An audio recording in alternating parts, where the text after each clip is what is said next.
Tenyard Hotel, mga kabentusa. Kasi bawal po sila makunan ng video, mga kabentusa.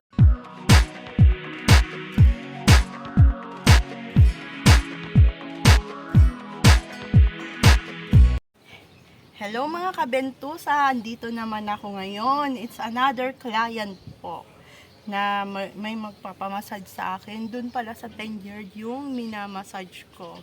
Kaya mga kabentusa, halika, samahan niyo ako. Tenyard Hotel, mga kabentusa.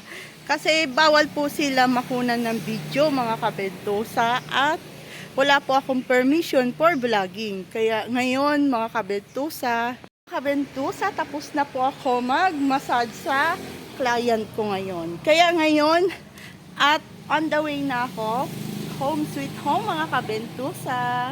Ngayon mga kabentusa, andito ako sa McDo. Mag-order muna ako ng kinakain ko.